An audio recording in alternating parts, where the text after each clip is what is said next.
What the hell? And here we are at Club Dub Studio on a date with Destinee. I'm Eric Hansen, and I dabble in music, production, promotion, and I'm dabbling in a podcast. I'm also now applying new science, actually very old science, of the keto diet, which I'll discuss with you momentarily. But before we get into that, I'm going to introduce you to have Destinee introduce herself, rather. Hello, I'm Destinee. I am a bartender, crazy cat lady, a snake lady. I am trying to start my own candle business, which will be a long process because I don't really have anywhere to make the candles currently. But that's called the Bristling Bee Candle Company. And what else? And a congressional candidate for the year 2024, assuming that we all survive that amount of time here in California. Yeah, next year, starting in 2023, I will be beginning my next campaign to audition for the role of, to run for the role of Congresswoman against Eric Swalwell. Excellent. And that'll be, this year it's kind of sad because I don't see any, I don't think we have any choice other than to check his box or write in than pen in the words, anyone else. Just pen in my name. Oh, yeah, that's a good idea. I'd get like 3 votes. Actually, that's not a bad idea because even though that they kind of tricked her with the bureaucrats in Alameda County managed to trick us. And I don't know why I didn't do that because you can still pen in someone's name. Mm-hmm. I should have continued the race. Yeah. So, anyway, you can pen in her name as a statement, and that also will help do name recognition. They'll go, who's this Destinee? And then they'll tune into the podcast and they'll learn everything they need to know. Mm-hmm. And Destinee and I do not agree on absolutely everything yet, but we both have the skills of critical thinking that we apply so that we can kind of relate to one another's respective perspectives. Respective perspective. I like that. Yeah, that's actually like a rap lyric. So, yes, that's... so anyway, as we start, we were kind of talking about health and diet. And obviously we have issues coming up on food supply, which might make that difficult. But one of the things I wanted to first mention is that I have a brother that kind of got me started on the whole keto diet. And he was telling me about it, carbs, sugar, you got to just knock them out. And there's like a strict limit on that. And if you apply that limit, your metabolism works entirely different manner. And so one time I went to breakfast with him in Los Gatos, and we had this beautiful eggs. It was an omelet that was with like hollandaise sauce, a crab omelet, and it was I don't like friggin'. Oh, this was good. There's no turning this down, even if you're allergic to seafood. This one you're going to eat. So it'll be worth the hospital visit. And then but there was a side dish of this country potatoes, like a hash brown potatoes, and it was with the saffron in it, and it was just so delicious. And so my brother's kind of telling me, yeah, don't eat that. I'm like, well, it's here, I'm going to eat it. And it was absolutely delicious. So he seemed a little disappointed that I didn't go along with this whole keto concept, but I'm like, hey, you spend $20 for an omelet or whatever, you're going to eat the damn plate. Yeah. If not the silverware too. Yeah. So, or at least pack the plate and silverware with you when you're done. But so anyway, after that, he finally kind of talked me into trying it. And so I watched a couple Dr. Eckbert and a couple Dr. Berg videos. I'll put some links in the comments. And was studying the way sugar reacts on the body. And I remember when I was in high school, I had a very wise biology teacher that taught me 2 important things. The first was that there's no great beauty on earth to compare with... Oh, no, that's not it. That was my own philosophy. I'm sorry, I got them mixed up with myself. No, he taught us that beauty is only skin deep, but that ugliness cuts to the bone. So that's one of the profound lessons I learned in biology class. But he also told us that, or was bewildered that that we know everything about what a cow is supposed to eat. We know what a dog's supposed to eat and a cat, but we don't seem to know what humans are supposed to eat. And that's actually not true. And it took me many decades later to realize that. Human beings knew exactly what to eat through all of their existence before the agricultural revolution. I was going to say that as well. Before agriculture, human beings were incredibly healthy. They knew exactly what to eat. What we were putting in our bodies was what was meant for us to eat. But then agriculture came along and, cooking is basically just a form of like science. You're just, creating new ingredients, creating new flavors. And as humans, we tend to go after things that bring us pleasure, especially bring us pleasure in the moment.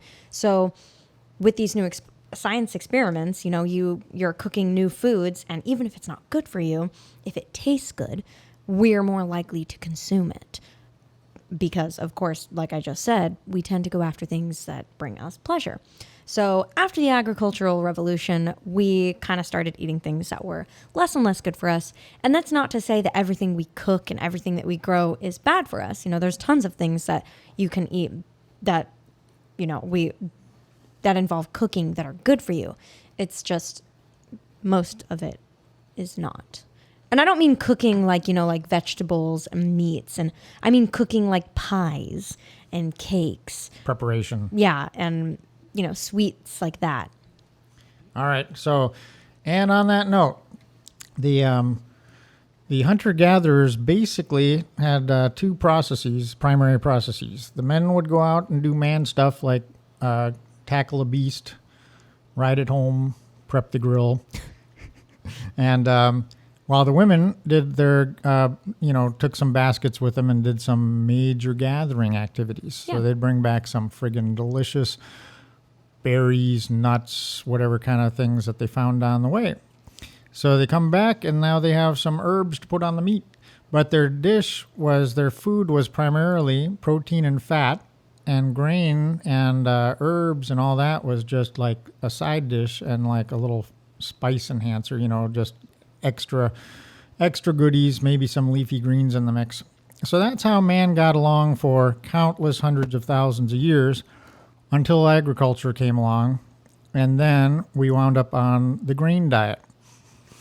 Now, whenever government gets involved in something, and actually that's kind of when feudal society began and government became larger, because in the hunter-gatherer days, if some marauding invaders decided they were going to try to steal your stuff, you'd quickly remedy the situation with the exact same instruments you were using for your hunt. As soon as people set up farms, they're sitting targets. So then the marauders can basically come in a mob, gang up, rape the wife and the daughter, steal all your supply, and that's when the castles got built, so that basically you had a kingdom and a feudal society where somebody offered protection. Mm-hmm.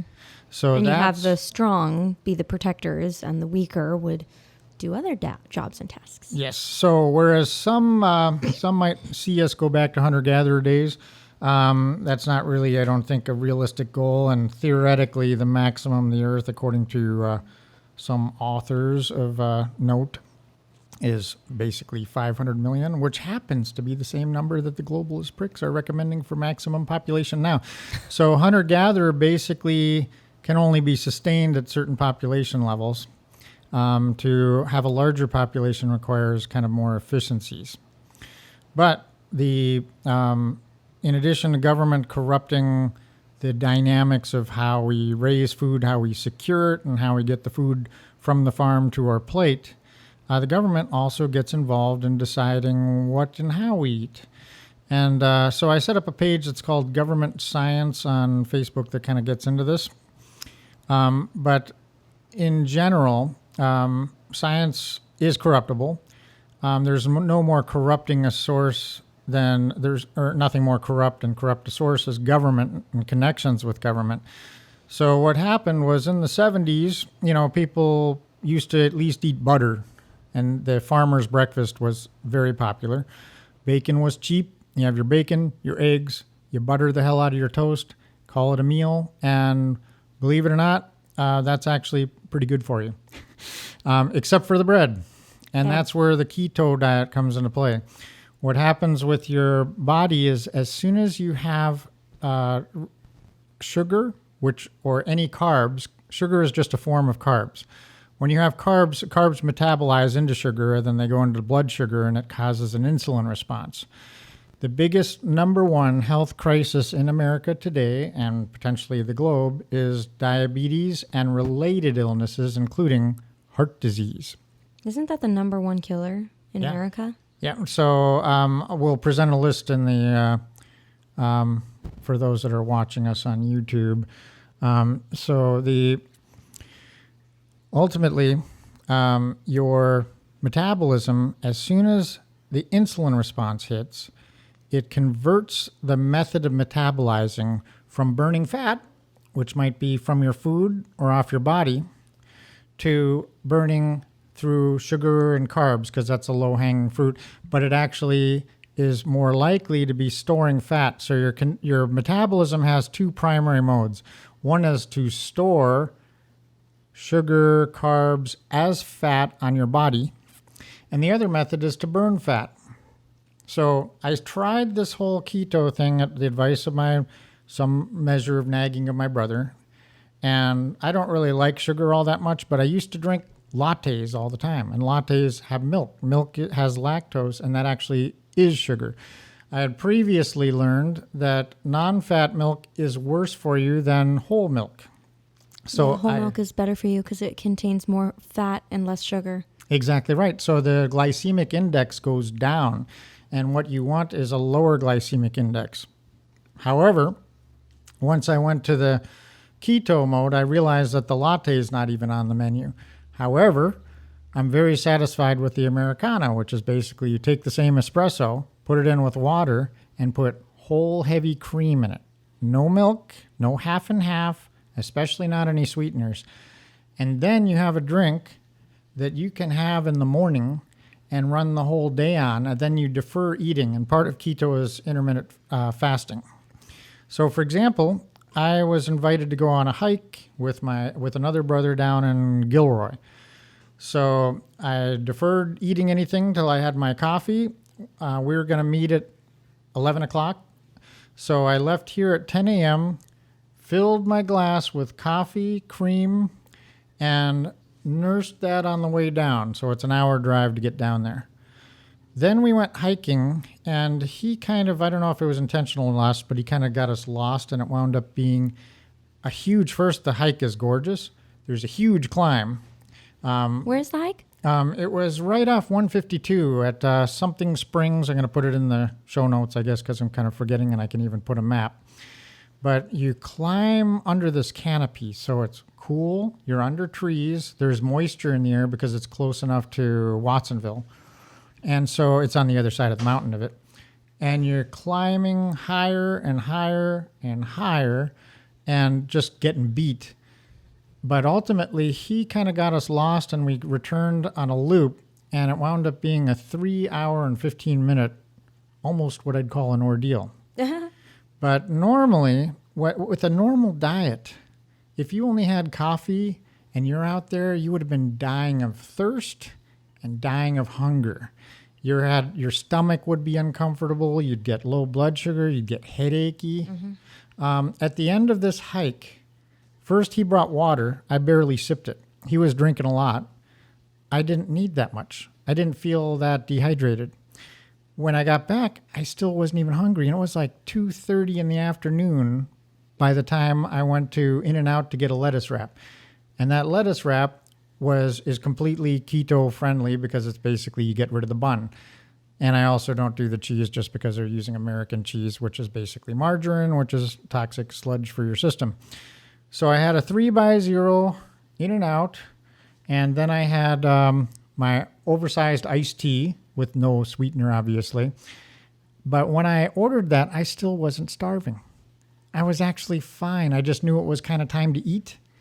So I've been doing this diet where I'm literally eating more than I want to sometimes. and more often than I need to other times. And sometimes I'm stuffing myself when I'm full. However, I'm down roughly approaching 30 pounds in basically 2 months or so. Yeah. I can tell a difference. Just like every time I come over, I know I live here, but technically I don't actually stay here. But every time I come over, I notice I'm like, damn, like Eric actually has lost like a lot of weight in 2 months. That's a lot of weight to lose in 2 months, 15 pounds a month. I'm suggesting keto to everyone, not just people who need to lose weight, but people who in general want to be healthy. You want to look into it. And the other thing is that my brother started it, and not only did he lose something like 40 some odd pounds, but he actually lost other things with the weight. Joint pain, regular migraines and headaches. He feels basically 10 times healthier, and it's all when he started this lifestyle. And it's not even a diet where you're suffering. I mean, I'm having bacon, and before we cut to break, there's a recipe that I want to share, because right now people are struggling with food diet with the foodflation. And one of the things I discovered that's a trick is that Costco is selling those rotisserie chickens for $5. They were always below their cost, but now they're like dramatically giveaway. It's basically just like winning the lottery when you go buy one of those. So I never go into a Costco without grabbing a rotisserie chicken. Are they organic? They're not, but they're like semi, no antibiotics or hormone free or whatever. So they have some good qualities to it, but it's not necessarily the cleanest food. But when you're on a diet, I have 6 meals out of one of these chickens. The first meal is a thigh and leg. The next meal is a thigh and leg. I just basically put some garlic salt on it. Then I have 2 meals off each sides of the breast. And what I do with those, because I normally don't like breast meat all that much. I don't mind breast, but breast meat is kind of like dry and less flavorful. So on that, I take that in a pan with some water, heat the stuff up, and then I melt a bunch of cheese on top of it. Once you're done with that, you put it on a plate, put gobs of sour cream, maybe some black olives, and then some artichoke hearts. Put it in a bowl. If there's some extra water from cooking it, it kind of makes it almost like a tortilla soup, but without the tortillas. And that is an Atkins meal that stuffs you senseless, is highly satisfying. The sour cream is actually a health food people don't even realize. Everything you're told by the government for nutrition is upside down. They used to have 4 squares for a balanced diet. Then they went to the Michelle Obama food triangle, which is a complete joke. That one puts meat at the top and grain at the bottom, which is exactly inverted of what you want to do for your health. So if you flip that over, then you're basically looking at a keto diet. You want more sour cream, more sauerkraut, 0 milk, but lots of heavy cream. Butter's fine. Cheese is fine. Meat is fine. Fattier meat is better for you. Lean meat is bad. Yeah, in fact, you want lots of fat. The entire brain is built from fat. And there's a TED Talk that I'm going to also put in the show notes, because the TED Talk talks about how grain and sugar contributes to dementia and Alzheimer's. So you can literally have a family member that's starting to have memory problems, and if they switch their diet, they can potentially recover some of their brain function. Can you send that to me too? Because Yes. I've been trying to talk to Wesley about how I didn't know the sugar aspect, but I've been trying to talk to Wesley about how grain can lead to dementia. My great grandmother, who is very old, I think she's 95 now. I think she's 95. She was getting rid of a bunch of books a couple years ago, just because she's getting old and she doesn't want to have to do it later on, afterlife, or have other people do it. And one of the books was called Grain Brain. And I still have this book. I haven't read the book entirely, but I flipped through some of her notes. And this is when it occurred to me like, oh my gosh, like grain and bread is actually incredibly bad for us. It's okay to have some bread and some grain every once in a while. It's not like going to kill you, but I love bread. I eat like toast is part of my everyday routine. So the past week, my boyfriend has been like, are you okay? Are you feeling sick? Like, what's wrong? Because every time he offers to make me toast, I'm like, no, I'm okay. Which kills me inside because I love toast. But yeah, it's just kind of mind boggling how it's looked at as toast and bread being so good for you, but it's actually not in the long term. So yeah, there is the book. We'll try and get that in the link in the description as well. It's called Grain Brain, and definitely send me that TED Talk because I want to introduce that to Wesley. Excellent. And we're going to take a brief break, and we'll be right back to talk about what to eat and what not, and how to make your whole life, whatever remains of it, better. And this is A Date with Destiny.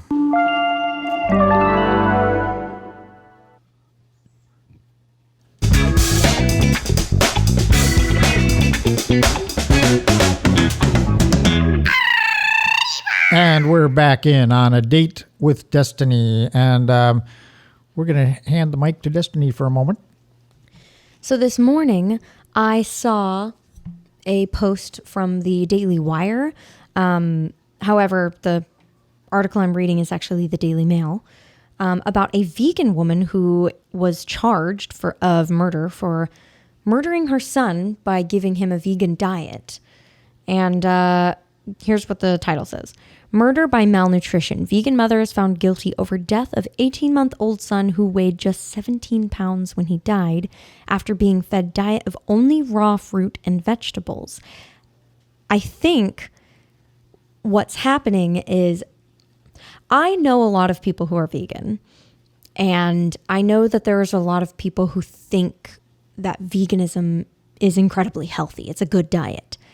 It's not. Veganism is not a healthy diet. Sure. Could you eat a vegan diet if you really tried and be healthy? I'm sure it's possible, but most vegans don't do that. There's most vegans who go to the store and they pick up processed foods and processed fake meat, and they say, oh, this doesn't have meat in it, and but it has a lot of other additives and sugars in it that's not good for you and not healthy. And we as humans can't just live off of nuts and vegetables and fruits. So I think what's happening is there is like this radical belief of the left that like we all have to be vegan because we don't want to harm or hurt animals.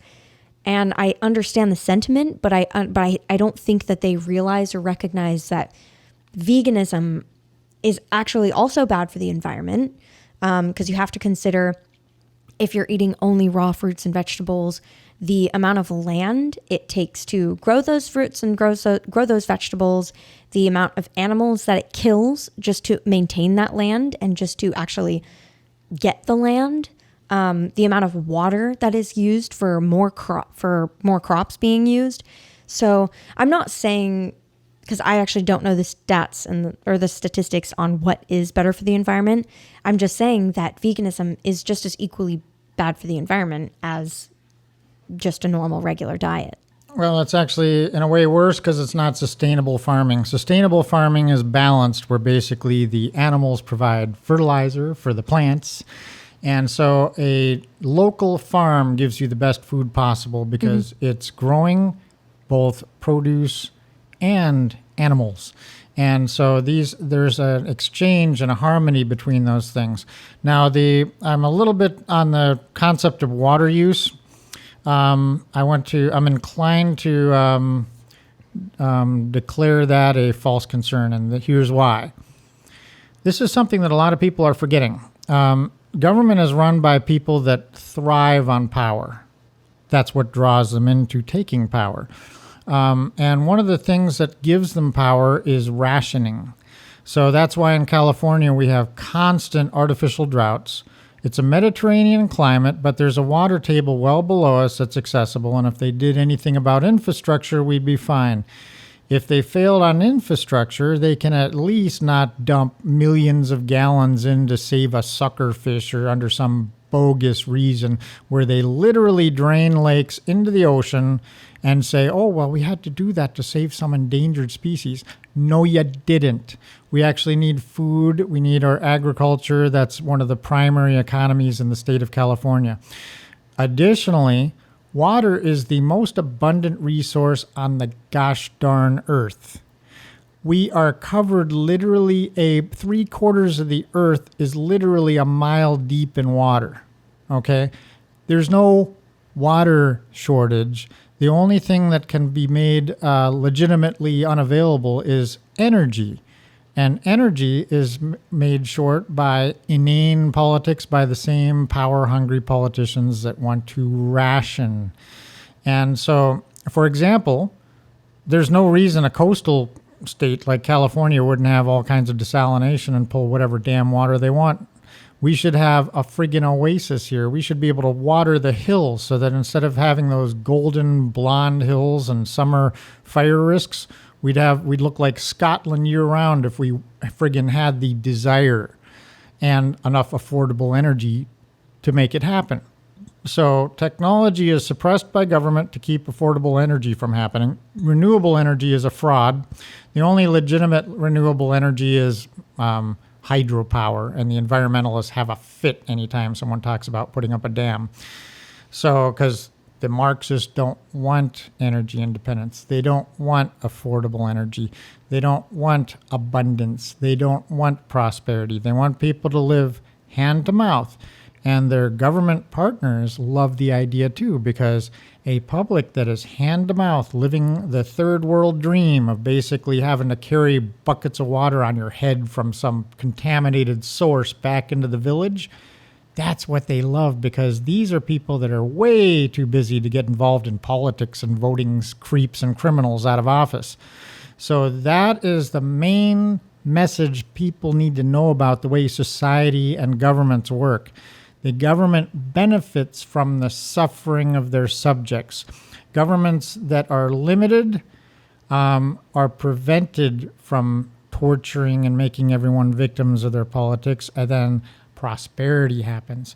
Another thing people don't realize is a lot of people think that there's never a tax that's bad and that the only evil that can be done is someone not being taxed enough or paying their fair share. Well, in fact, taxation is proven to be something other than a linear relationship. When you go to a higher tax rate, you reduce revenue in many cases. So it's like, well, we're taking a bigger percentage, but we're also killing the economy, so we're taking a bigger percentage of a smaller pie. And then the unbelievable creeps like Obama will go on TV, and when confronted with that fact, he'll roll his eyes and come back with his smarmy, well, it's about fairness. It's like, no, I'm sorry, nobody's buying that argument except for people that are currently already trained to be Marxists at the damn Marxist-infested colleges and also through grade school where they get Marxist indoctrination. So, and in fact, one of the times this first occurred to me was when I was studying about Japan and I was studying their history. And one of the things they described was that they had 4 classes: merchant class, farming class, samurai class, and what the hell is the other one? Merchant, samurai, farming.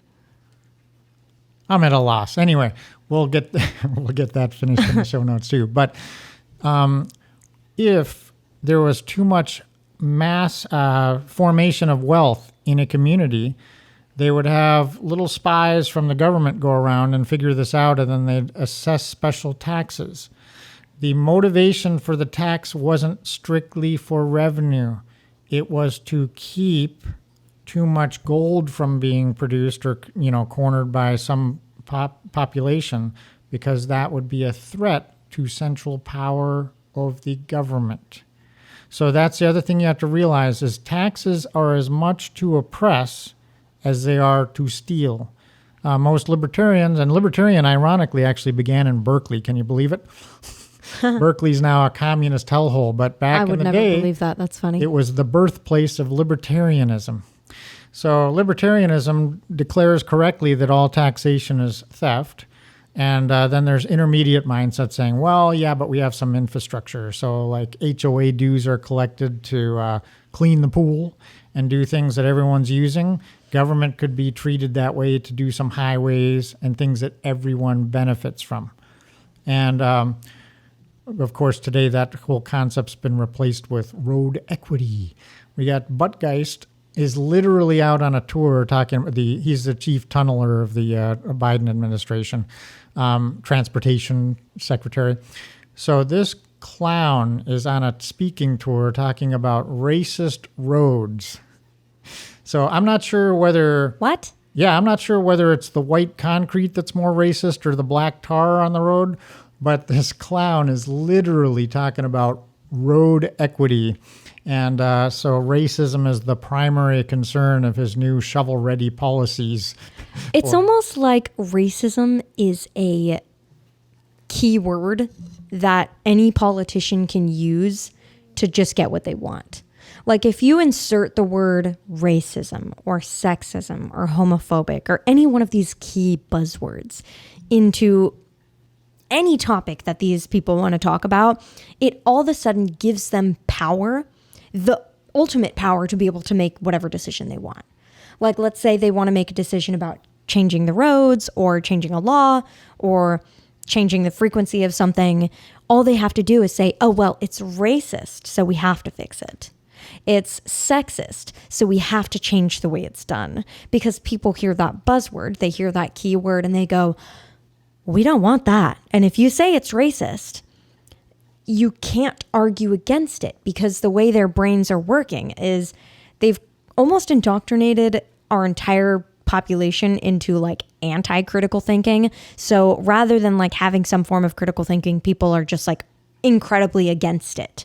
So they just hear the word racism, sexism, homophobic, insert any other buzzword, and it just, has to be done. I don't want to be racist. You can't fight against this because that makes you racist. You can't fight against this because that makes you sexist or homophobic or whatever. So I feel like that's the only reason. There's something like nefarious, or maybe it doesn't have to be nefarious. There's something that he wants done, and he's using the term racism to get his motive done. Yeah, well, in fact, that's a tool that they've been using. It's power politics, basically, is to declare any opposition by some defamatory, to distill them down to some base element. It's like, oh, well, you don't like Barack because you're racist.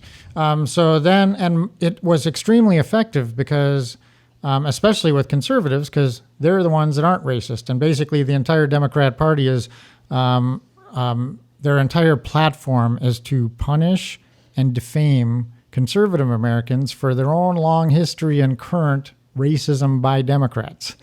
So it's all a game to basically, but again, it's highly effective because conservatives are horrified at being called that. Well, it's almost like a relationship. So in relationships, in a toxic relationship especially, the toxic partner will project whatever negative trait that they're inherently doing onto their partner. So if I'm gaslighting my partner, or if I'm belittling them, or whatever I'm doing that's toxic, rather than accepting what I've done to be wrong and the toxic trait, I will push that onto my partner. That's what makes me a toxic partner, is that I'm pushing my toxic traits and making my partner feel like they're the toxic one.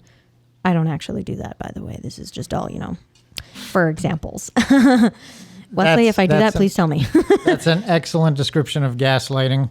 I'm going to change batteries in the camera. But anyway, the thing to so we're covering a lot of topics, but the neat thing is just about every topic. The entire world is one big relational database. Everything kind of connects to other subjects. Yeah. And also there's that butterfly effect in politics or even ideology where the smallest change in one corner can expand to kind of change the way everything works around it. So that's something to take in. But now returning to the diet. Everything the government has told us is not only wrong, but 100% wrong.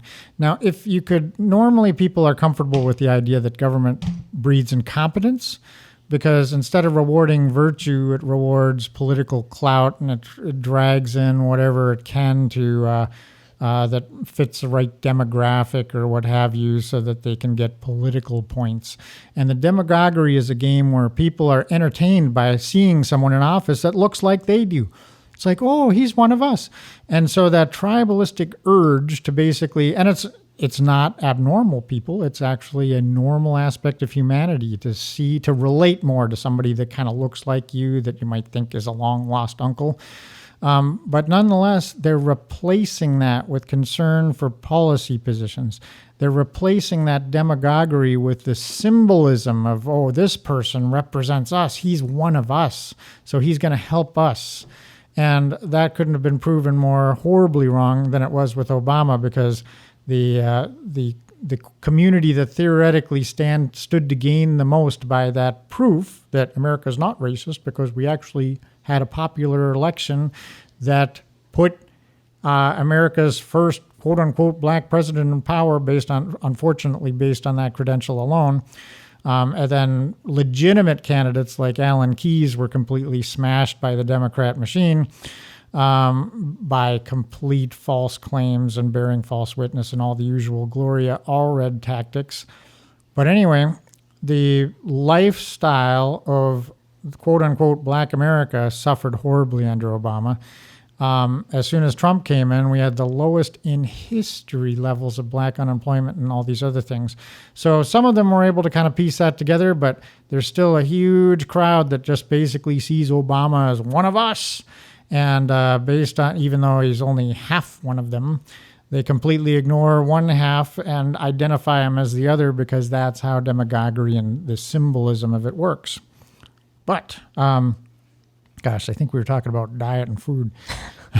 But I agree with you completely on that aspect. And I think what you were going to get to, and maybe if you weren't, the person who's in charge of diet and health and safety, you should probably take a look at that person before taking any advice from them, because they're not healthy. We're going to put on screen, I think, some of the examples of the health experts that are presented by the party, the more corrupt of the political parties. And then you can decide for yourself if these people seem well suited to be advising others on what to do with their health. But one thing I wanted to mention was, originally I was on kind of a kick to do a lot of exercise. And so I had a 12-mile commute to and from work, and I started doing that on a bicycle. Okay, so that's kind of a long ride, 24-hour bike ride each day that I did that. And 24-hour? Wait, what did I say? You said 24 hours. 24 miles. Holy crap. But it felt like 24 hours. But I was kind of put my life in danger to get out on the busy roads, Capitol Expressway and all that, to get to work when I was at Seiko Instruments. And I took the bicycle, but at that time I had love handles galore. Now, that was also at a time when they might have been put to good use, but but I was not lean by any stretch of the imagination. And so all you'd have to do is have a night out for pizza and beer, and any benefits from burning some calories and exercising and building up would basically be completely overwhelmed by the other factors. I also spent a time going to, as Jim Ford pointed out, I was going to the gym and taking a physical fitness class. It was a grueling hour. They basically worked you really hard. It was not like a relaxed, take a walk kind of thing. You were running, you were jumping, you were doing all kinds of exercise. Bench press, which I actually like because you get to lie down for it. Huh. And I actually built, had some reasonable strength in that regard. But I was losing, but it was at a great cost of basically going every day and just beating myself for an hour. And so I was losing some weight and then just doing what I'd normally do with diet. And a lot of people that were there working out would talk about, yeah, I like to do this so I can have my beer and I can have that. When with the keto diet, your workout is 100% burning fat. So you can take an hour walk every other day and you'll be losing weight and getting in shape on a keto diet. And you'll still not be hungry.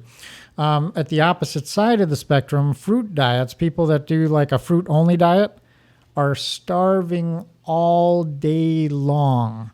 They can never actually satiate their appetite because their entire physiology is programmed to seek fat and salt, and they're instead giving it sugar.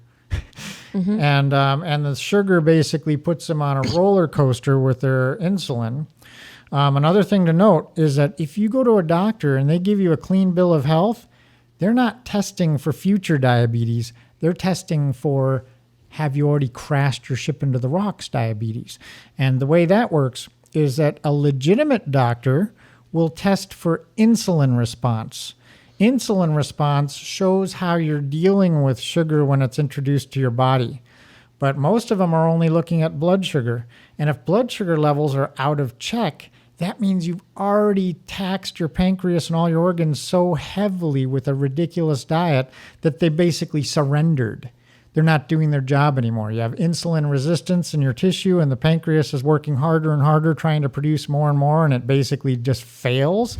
And then your blood sugar goes through the ceiling, and congratulations, now you're diabetic, and you get to live the diabetic lifestyle, which is basically a chance to start the keto diet late.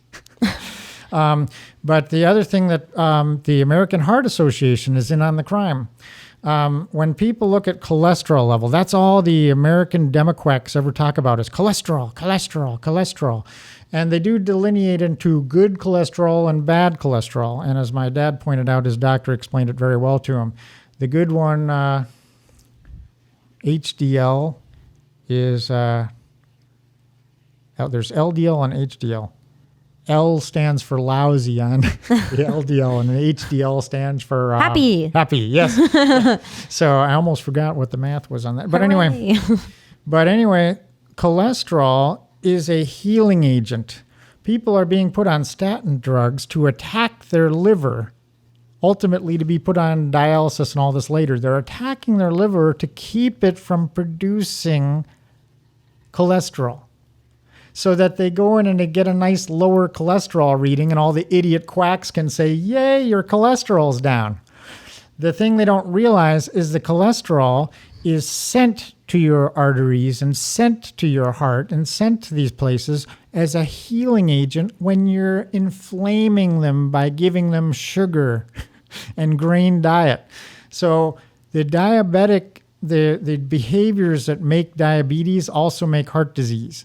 And then the cholesterol is trying to rescue it, and blaming the cholesterol is like blaming the policeman or the ambulance at the scene of a crime. It's like, well, they were there. They must be the cause. Correlation. So that's how that's how dumb this all is. And the egg industry was bashed by the sugar industry in the 70s, and that's when they came up with margarine, which is the worst crap you can possibly cake into your system. My mother was a retired RN, and she was smart enough to look into this stuff.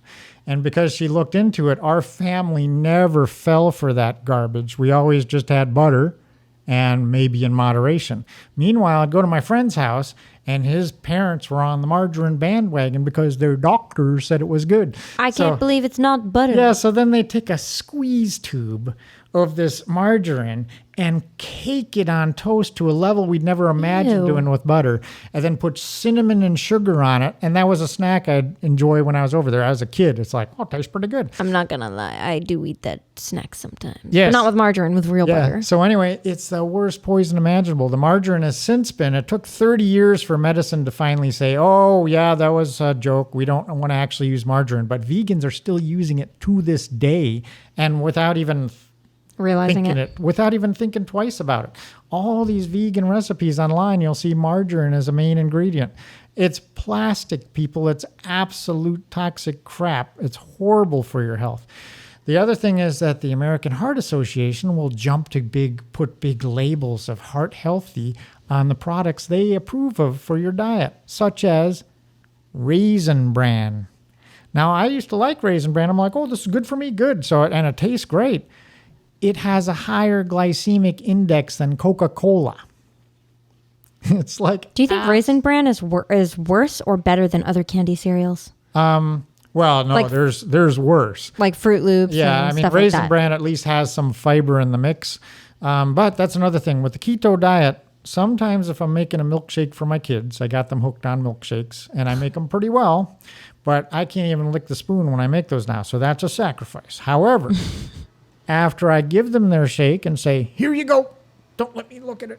So after I hand that to them, then I'll make my dessert. And that's blueberries, blackberries, or strawberries, or a combination.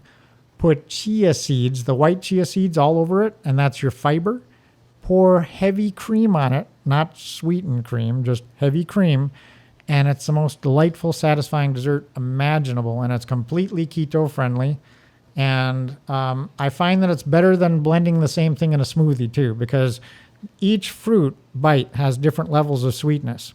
So sometimes you'll hit the blueberry or the blackberry that's extra sweet, and it's kind of like this satisfying endorphin rush. And other times you'll hit the ones that are just kind of tart or more bland. Mm-hmm.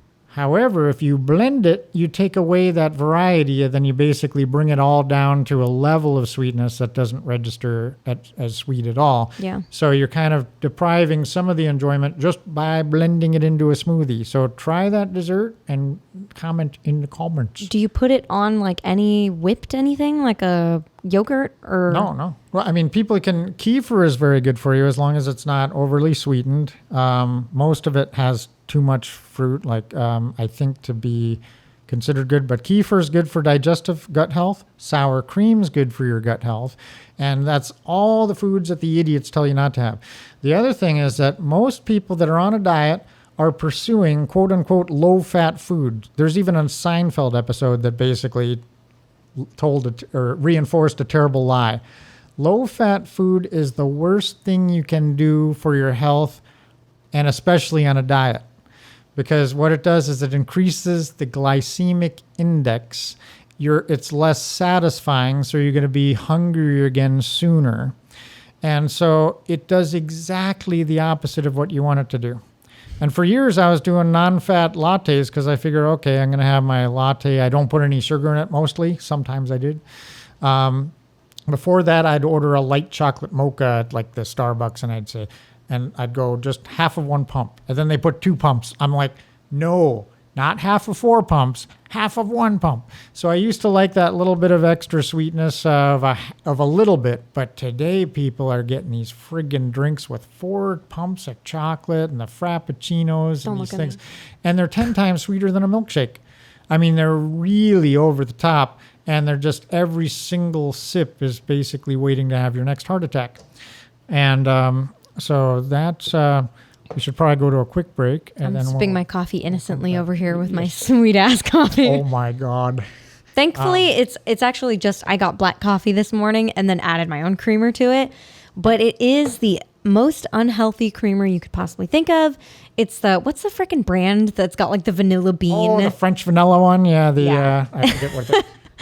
Yeah, don't look at me. Yes. I'm trying, okay? Yes, and that's the first time Destinee ever said sweet ass on the show. Yeah, other than smart ass, now it's a sweet ass. All right. Yes, and we'll be back in a moment on A Date with Destinee. And...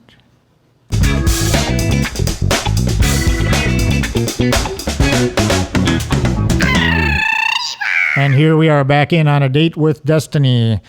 And, I added a little flair to the intro song to make it more unique and special. And I'd love to credit the individual responsible for that vocal performance, but she's not sure if she likes it. So you have to, at this point, take it as an anonymous contribution from an unknown source. And Destinee, Destinee and I, during the break, were talking a little bit about... preparing meals and different things. One thing I wanted to mention is I'll also set up a page that has kind of some recipes that are keto friendly, and one of them includes pizza. Now the pizza one isn't the same as you can get cauliflower crusts at the Trader Joe's or the Whole Foods. Those are mostly fraudulent because they have a bunch of brown rice. Some have almond flour, which is probably much better for you. But there's a recipe where you literally just take cauliflower, grind it up, mozzarella, mash it together with 2 eggs, flatten it on parchment paper, put it in a toaster oven 450 for 15 minutes, and then that's your crust. Delicious. Then you add the tomato sauce, mozzarella, pepperoni, mushrooms. Mushrooms are also very keto friendly. And you'll have one of the most delicious pizzas you'll ever have. And it's 100% keto friendly. And it's not difficult either. Yeah. I feel like there's some cooking that is like, it takes a lot of time and energy and effort. But that's something that's incredibly easy to just whip together real quick, you know, and maybe not real quick as in like 5 minutes, but you know, it whipped together in 20 minutes. Yeah. I used to do a lot of cooking. Last year, for the past couple of years, I used to do a lot of cooking. I used to make several meals a day for myself, but I'm in this time period of my life where I'm in a transition period right now, you know, like, not, I will just leave it at that. I'm in a transition period, but for breakfast, I used to be much healthier than I am now. And looking at me, you wouldn't think just because I am incredibly thin, but I just have a high metabolism. I used to work out for at least 45 minutes to an hour and a half almost every day, like at least 4 days a week. I would do yoga. I would lift weights. I never did cardio. But at the same time, I would make breakfast for myself every morning, whether it was a bagel and cream cheese or yogurt and granola or a granola cereal. It's kind of sweet, but there's this like granola cereal you can get from Trader Joe's that has like granola and almonds, and it's so good. And I would just make like a little bowl of that, or eggs and toast, or I would make smoothies. And I actually stopped drinking coffee for a long time. I only drank iced matchas, and with just a little bit of sweetener in it. I would make my own simple syrup as well, and that would last in the fridge for about a week. But you know, this last year has been incredibly tough. The prices of a bunch of food has gone up. I don't have my own place anymore. I don't have the money to be shopping at Costco because if it's just me, like the food kind of goes bad. So I haven't really been eating or cooking a lot lately. You know, for lunch, I would do like at Trader Joe's, you can get this prepared like grilled chicken. It was like a lemon pepper grilled chicken. And I would do like grilled chicken sandwiches, or this is a good one. I would get sourdough toast and add pesto, mozzarella cheese, and sun-dried tomatoes, and just cook that on broil in the oven for just a couple minutes. And that was a really yummy snack.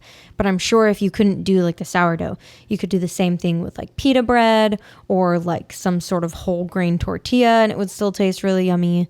My diet does not consist of anything that it used to. I used to have a lot of like healthy fats like avocado, and now I don't usually eat breakfast. I skip breakfast most mornings, and I just have my coffee.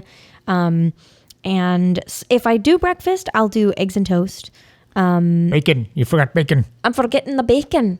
I'll do eggs and toast, or I'll do oatmeal, but sometimes it's the packaged oatmeal, and I know that's not as good as like, you know, the better oatmeal.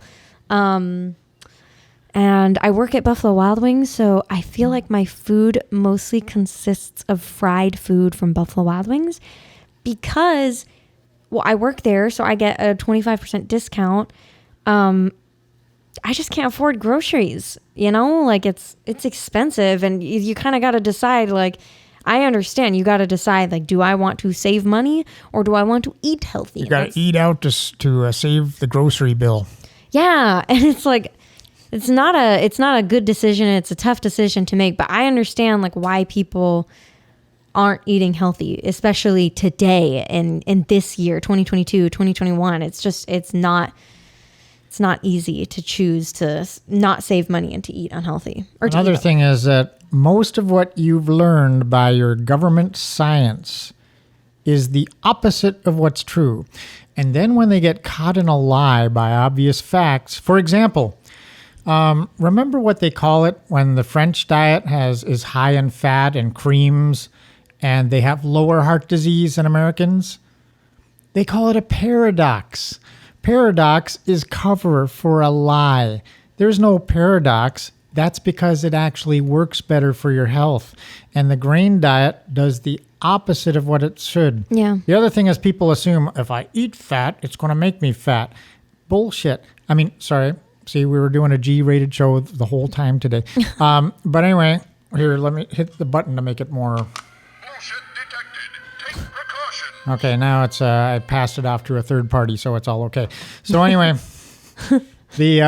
that whole lie about diet, that fat is bad for you, is a joke. Fat can be bad for you if it's inflammatory fat. That's grain-fed meat. Like trans fat? Anything that causes inflammation. But omega-6 acids are inflammatory. Omega-3 is good for you. So that's why fish is generally regarded as better unless it's farm fish, and then you're not exactly sure, because these creatures are eating green foods like seaweed or green grass in the case of cows.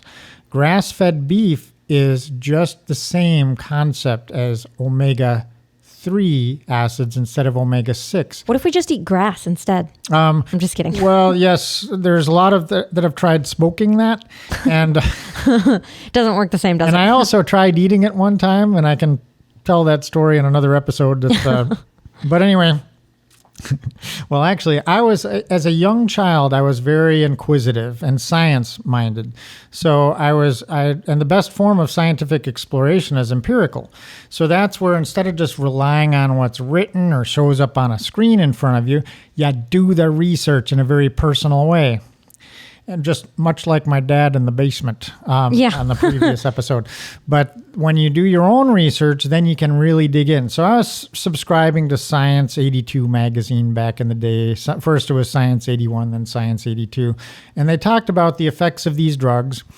I was curious about marijuana. So on a band trip, in high school, I decided to try a little because people had it there in the motel room and the chaperones were an adequate distance to let us get away with that. So I tried it out and I felt absolutely no effect. None whatsoever. I'm like, well, this is disappointing. So then later I tried to isolate the effects. I was determined to know what this stuff is supposed to do. What's all the rage? Where does the glamour and excitement of Cheech and Chong come from if you don't know how it works? So I took a bunch of 60-second hits, just watched the second hand go around, and then there was still some left after doing this a few times. So I brushed it off into this beautiful salad that had cherry tomatoes, croutons, blue cheese dressing, and fresh ground black pepper, and the rest of the weed. So I chomped that thing down. The next morning, I wake up at a girlfriend's house, and I assume she's next to me. So anyway, I know it's time to at least check to see what time it is to see if I have to wake up. And there's a clock over here. So I'm like laying like this. It took all my effort to turn my head just to see what time it was. I mean, it was like absurd. So then I'm like, okay, I'm satisfied. I know how this stuff works. And I didn't do much more experimentation with that because the one thing about getting stupid, they call it getting stupid for a reason. It's fat soluble. It stays in your system for days. I didn't like, when you drink, you feel kind of stupid and have fun, right? The next day, if you're drinking cheap crap with a lot of sugar in it, then you're going to have a horrible migraine and pay back the price. But if you're drinking high quality alcohol, you wake up, maybe you're a little wiped out, but you're still kind of there. And it's like, yeah, that was fun. I'll do it again sometime. So, but with marijuana, it stays in your system for days. And I just don't like feeling stupid 3 or 4 days after the party. I'm just like, where am I? What happened to my goddamn brain? It's like that Spicoli thing in Fast Times slamming his sneaker on his head. That's my skull. So I just don't like that ongoing numbskull effect. And a lot of people now are voting on it. The other thing people don't realize is that what seemed a harmless, maybe gateway drug is actually much worse than that. And there's a reason that there's been a big Soros push to legalize it. Now, I'm a libertarian, so I'm all understand the concept of you ingest what you like, but you live with the consequences. And frankly, I think people have more of a right to shoot heroin naked on their roof than they do to smoke a cigarette in my face, right? Because in one case, they're doing their own thing. In the other case, it's in my face. It's like, I don't want to participate in whatever you're smoking, dude. So put a helmet on, put yourself in a spacesuit, and enjoy whatever you feel you need to breathe in. So, I mean, people don't have a right to burn a stack of tires in their backyard if that's drifting into my yard either. So that's how the your freedoms end, where where they're blown in my face kind of thing works. So, but anyway, ultimately, marijuana, when it's used the stronger stuff and the harder to measure stuff like edibles, you can literally have a psychotic break based on somebody having too many squares that just didn't experience. So before it was with the normal marijuana that you smoke from a plant, it would be exceedingly difficult to like do anything bad right with it. But most kids start smoking cigarettes at 14, and that's true for marijuana. The human brain is still developing until the age of 25. When you introduce marijuana in a heavy enough volume and regularly enough from 14 to 25, you're increasing your risk of getting some rather serious ongoing conditions like schizophrenia and bipolar, which seem to be epidemics now. Gee, wonder why. Now, schizophrenics are 4 times more likely to do violent crime. So this whole thing about, it just makes you happy, hungry, and sleepy is a lie. The strong stuff that's being used regularly today is contributing to the wild outrage violence that we're seeing all around us. And for the female that smokes marijuana from 14, the risk is much worse of violence because schizophrenic females are more like 7 times more likely to do violent crime. And these are the kind of grotesque crimes where they take 6 of their own kids and do wild torture murders on them and then throw in a niece or nephew for good measure. And so this is going on all around the world. Marijuana is, not all Cheech and Chong people. There's a very dark underbelly to it, and people have to understand. There's a book called Teach Your Children the Dangers of Marijuana that I'm going to also include a review that I wrote for that book in the show notes, and then you can decide about looking into it. Now, again, I have friends that are regular users that are pretty responsible people, and they're absolutely fine. They're not using the strong stuff, and if they did use edibles or other products, they're able to measure it reasonably. They're not like novices that are putting it in a Juul thing and like amping it up and then just like taking themselves to a psychotic breakdown on the first try. So, and I think I've probably said enough about that. I'll give the mic back to Destinee to share any thoughts she has. Yeah, well, I think you pretty much summed it up on the marijuana thing. I used to smoke heavily a lot. And I think I'll definitely share more like on another episode, but there was about a year to 2 year, I can't even remember. This is how bad it was. So it was at least a year, maybe 2 years of a time period where from the moment I woke up to the moment I went to sleep, I was high. Like I was high. I was never sober. If I ended up sobering up, it was at work. And then after work, or even sometimes on my breaks, I would go and get high. And what's funny is from this time period, my memories are so jumbled up. I can't even remember like coherently what is correct, what goes correctly in the timeline. I just know like, all this stuff happened. Don't know when, don't know how, don't know how old I was, but it happened. And it wasn't the weed that actually led me to try other things, because I had no interest in trying other things until I made friends with other people who tried other things. It was my friends who kind of made me interested in trying other things because I, at the time, was more of a follower, definitely not a leader. I probably still am. Not just kidding. I've definitely changed since then.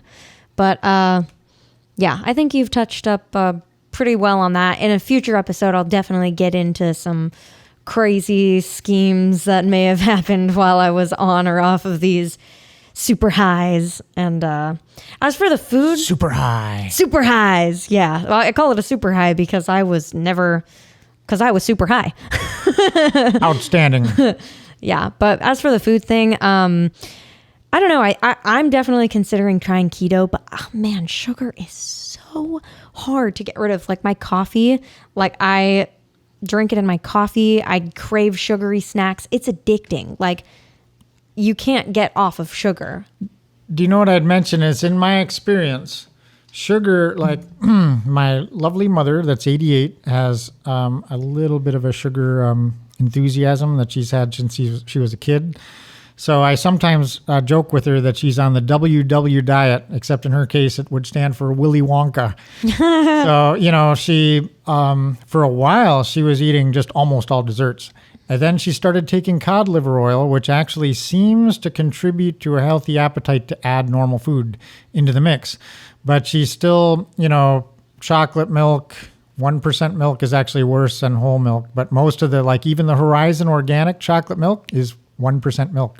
So they reduce the fat, increases the glycemic index.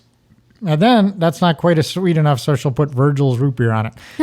Virgil's root beer is horrible to my taste.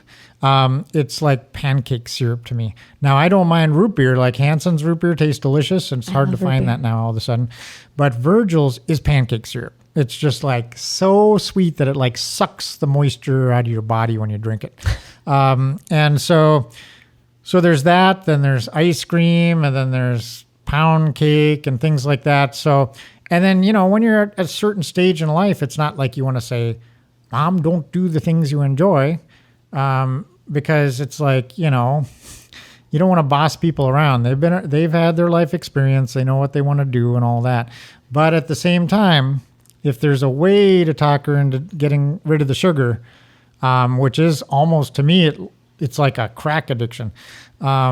Because people pursue that. Their whole metabolism's set up for it, and you're craving it, and you need to have it. The other thing is that the more you get hooked on sugar, the more sugar you have to have for it to even register as tasting sweet to you. From the beginning, when I was a kid, Mom would make tuna sandwiches, which sounds good, right? She'd take the canned tuna, but I never liked it. I hated it. Then I was at some girlfriend's house when I was in high school, and she gave me a tuna sandwich, and I'm like, oh, okay. So I took a bite, and I'm like, this is delicious. The reason it was delicious was she used real foods, or the best foods mayonnaise, real mayonnaise, and used dill pickles. My mom's recipe is Miracle Whip, which is super sweet and tangy replacement for normal mayonnaise, and then the butter pickles, which are sweetened. So it's like sugar and tuna doesn't go for me. But when you have a really sweet tooth, everything in your diet has to have sugar. They cook spaghetti with little brown sugar in it. They put sugar in friggin' everything they do. And to me, it's just gross to use sugar in any dish that's not a dessert. And if you do sweeten it, it should be with red wine, maybe, There's actually one dish that I cook. It's a chicken dish, and it's baked, that I do use brown sugar for, but that's because so what I do is I get like chicken thighs, I pound them a little bit, and I get olive oil, brown sugar, lemon juice, and then I cut up some round lemons and I bake it in the oven, and it's just like this perfect mix of savory and sweet. The sugar kind of gets like browned, so it's almost like a crust. Yeah, and I always like brown sugar, and barbecue sauce is all sugar. Yeah. So a lot of times you go to I went to one event, and I'm like, I'm keto, so I'm just going to get the ribs, but I'll skip the sauce. But even the ribs were so plainly cooked with a lot of sugar. Yeah.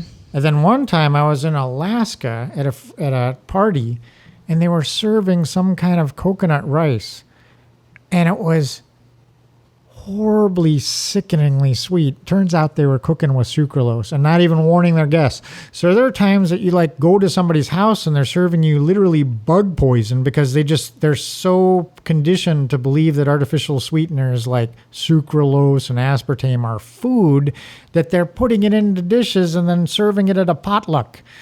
So it's and those another thing to bear in mind with those is, in addition to being horrible for your health, now, like with sucralose, it's combining chlorine molecule with sugar molecules.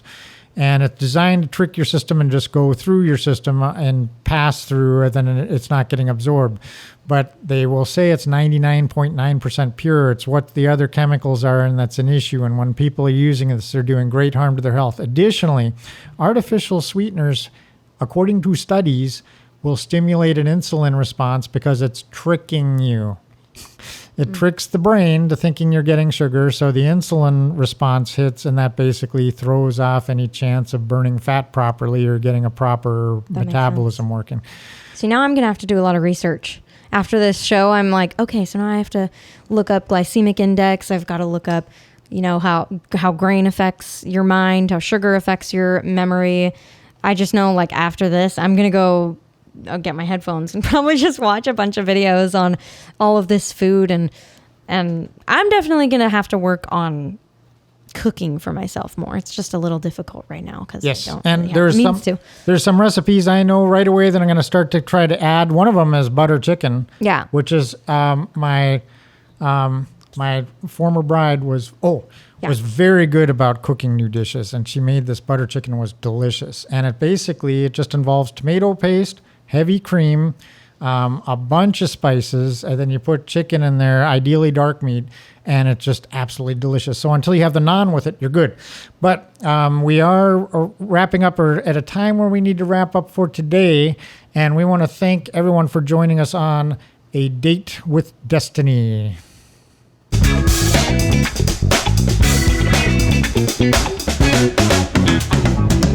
How'd we do? That was good. That was perfect. Sorry, I just I have to be at work at 4 and Okay. I have a lot of stuff that I have to do beforehand today. Okay.